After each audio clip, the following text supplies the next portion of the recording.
Allah menumbuhkan sifat seorang pemimpin dalam diri Musa. Setelah Musa melewati proses di mana dia memimpin orang-orang Israel melakukan perjalanan di padang gurun selama 40 tahun, Tuhan mengirimnya langsung kembali ke Firaun dan orang-orang yang memiliki kuasa di Mesir, termasuk Yanes dan Yambres. Namun, ini tidak akan menjadi perjalanan yang mudah yang diharapkan Musa. Raja Mesir tidak ingin kehilangan semua tenaga kerja gratisnya dengan mengizinkan Musa membawa mereka pergi. Sebagai akibatnya, langit menyala selama pertempuran yang terjadi antara Yahweh dan dewa-dewa Mesir. Musa adalah wakil Yahweh sementara Yanes dan Yambres mewakili kekuatan musuh. Pertimbangkan pertemuan dramatis di mana Musa berdiri di hadapan penguasa Mesir. Musa telah menanti untuk naik tahta di Mesir 40 tahun sebelumnya. Sekarang dia berusia 80-an. Pria tua itu memutuskan membela para budak. Keluaran 5 ayat 1. Kemudian Musa dan Harun pergi menghadap Firaun, lalu berkata kepadanya, "Beginilah firman Tuhan, Allah Israel, biarkanlah umatku pergi untuk mengadakan perayaan bagiku di padang gurun." Teriakan pembebasan, "Biarkanlah umatku pergi," muncul 9 kali dalam Keluaran 5 hingga 10. Reaksi awal Firaun adalah, "Siapa Tuhan? Siapa lagi Tuhan selain aku?" Dia merenung. Keluaran 7 ayat 8 hingga 12. Dan Tuhan berfirman kepada Musa dan Harun, "Apabila Firaun berkata kepada kamu, 'Tunjukkanlah suatu mujizat,' maka haruslah kau katakan kepada Harun, 'Ambillah tongkatmu dan lemparkanlah itu di depan Firaun,' maka tongkat itu akan menjadi ular." Musa dan Harun menghadap Firaun, lalu mereka berbuat seperti yang diperintahkan Tuhan. Harun melemparkan tongkatnya di depan Firaun dan para pegawainya, maka tongkat itu menjadi ular. Kemudian Firaun pun memanggil orang-orang berilmu dan ahli-ahli sihir, dan mereka pun, ahli-ahli Mesir itu, membuat yang demikian juga dengan ilmu mantra mereka. Masing-masing mereka melemparkan tongkatnya, dan tongkat-tongkat itu menjadi ular. Tetapi tongkat Harun menelan tongkat-tongkat mereka. Para ahli sihir mampu melakukan keajaiban-keajaiban nyata, bukan hanya trik-trik kekuatan gelap biasa. Yanes dan Yambres bisa melakukan hal yang sama seperti yang Musa lakukan ketika dia melempar tongkatnya dan berubah menjadi ular. Juga ketika Musa mengubah air menjadi darah, mereka dapat melakukan hal yang sama. Mirip dengan Musa, Yanes dan Yambres bisa mendatangkan wabah katak. Kekuatan-kekuatan gaib bagaimanapun terbukti lebih rendah dari kekuatan Tuhan setelah mereka tidak bisa lagi menandingi keajaiban Tuhan. Kemampuan untuk melakukan keajaiban dengan kekuatan kegelapan dan keinginan untuk menerimanya sebagai yang otentik akan menjadi ciri akhir zaman. Wahyu 13 ayat 13 hingga 15. Dan ia mengadakan tanda-tanda yang dahsyat, bahkan ia menurunkan api dari langit ke bumi di depan mata semua orang. Ia menyesatkan mereka yang diam di bumi dengan tanda-tanda yang telah diberikan kepadanya untuk dilakukannya di depan mata binatang itu. Dan ia menyuruh mereka yang diam di bumi supaya mereka mendirikan patung untuk menghormati binatang yang luka oleh pedang, namun yang tetap hidup itu. Dan kepadanya diberikan kuasa untuk memberikan nyawa kepada patung binatang itu, sehingga patung binatang itu berbicara juga dan bertindak begitu rupa, sehingga semua orang yang tidak menyembah patung binatang itu dibunuh. Paulus mengamati orang-orang ini ketika membahas tanda-tanda akhir zaman. 2 Timotius 3 ayat 1 hingga 9. Ketahuilah bahwa pada hari-hari terakhir akan datang masa yang sukar. Manusia akan mencintai dirinya sendiri dan menjadi hamba uang. Mereka akan membual dan menyombongkan diri. Mereka akan menjadi pemfitnah. Mereka akan berontak terhadap orang tua dan tidak tahu berterima kasih. Tidak mempedulikan agama, tidak tahu mengasihi, tidak mau berdamai, suka menjelekkan orang, tidak dapat mengekang diri, garang, tidak suka yang baik, suka mengkhianati, tidak berpikir panjang, berlagak tahu, lebih menuruti hawa nafsu daripada menuruti Allah. Secara lahiriah mereka menjalankan ibadah mereka, tetapi pada hakikatnya mereka memungkiri kekuatannya. Jauhilah mereka itu.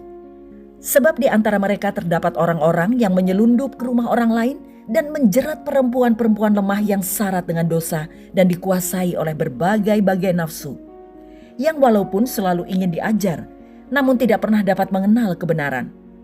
Sama seperti Yanes dan Yambres menentang Musa, demikian juga mereka menentang kebenaran.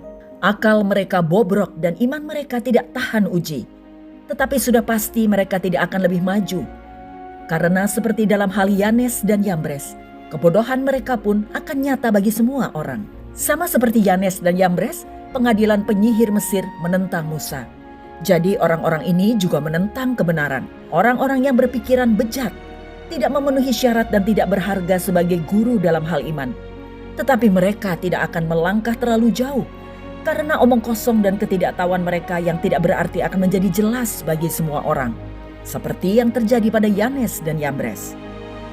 Apa kesamaan Yanes dan Yambres dengan guru-guru palsu di Efesus adalah bahwa mereka juga menentang kebenaran, memiliki pikiran yang bejat dan ditolak sejauh menyangkut iman.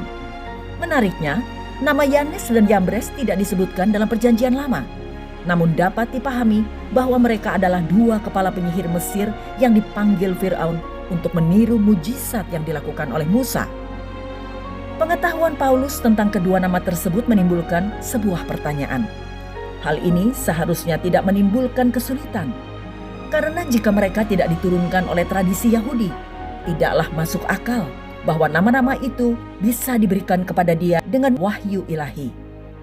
Hal pentingnya adalah lawan Musa meniru karya-karyanya dengan mujizat palsu.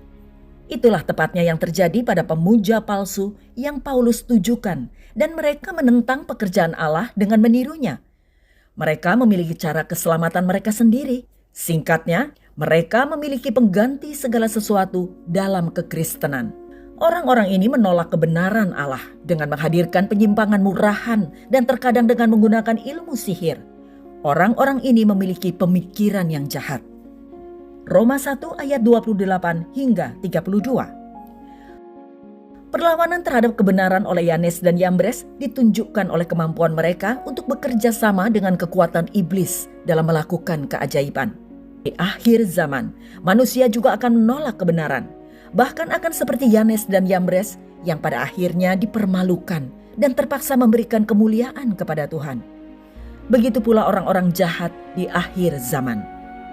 Sama seperti kekuatan Yanes dan Yambres yang memiliki batas, kekuatan setan masih di bawah otoritas Tuhan. Bahkan di hari-hari terakhir, ini adalah pesan harapan besar di tengah kegelapan yang hebat ini. Semangat akhir zaman memiliki jawabannya di dalam Yesus Kristus. Semangat akhir zaman tidak lebih kuat dari kuasa Yesus. Kebenaran yang luar biasa adalah bahwa kita tidak harus dikendalikan oleh semangat zaman kita. Ada pengharapan kemenangan di dalam Yesus. Selama masa Paulus, dia menulis tentang bagaimana mukjizat yang tampak adalah bagian dari gudang senjata Satan. 2 Tesalonika 2 ayat 9 hingga 10.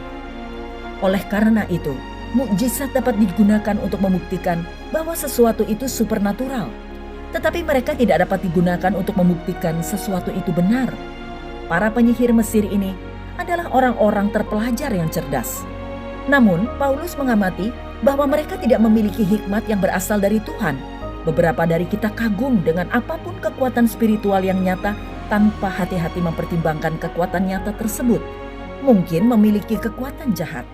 Dan bahkan jika kekuatan baru tersebut tampaknya memiliki jawaban yang telah kita cari, kita tidak boleh tergoda olehnya karena kekuatan iblis bisa menyamar sebagai malaikat terang. Jadi bukanlah suatu hal yang ganjil jika pelayan-pelayan yang menyamar sebagai pelayan-pelayan kebenaran.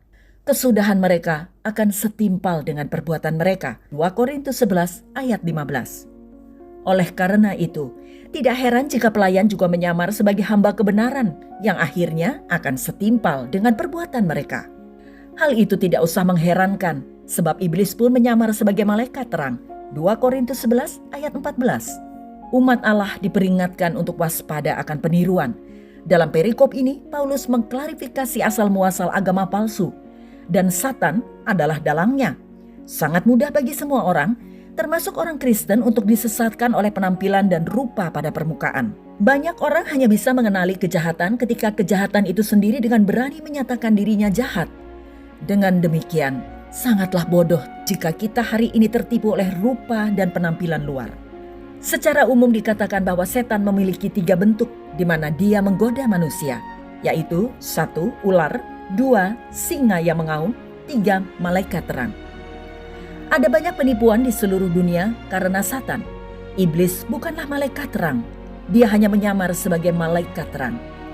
Ini sangat menipu karena dia dulunya adalah malaikat. Orang Kristen harus mengenali dan menghindari pemalsuan, jebakan, dan tipu daya Satan. Terang adalah tempat di mana cinta berdiam dan nyaman.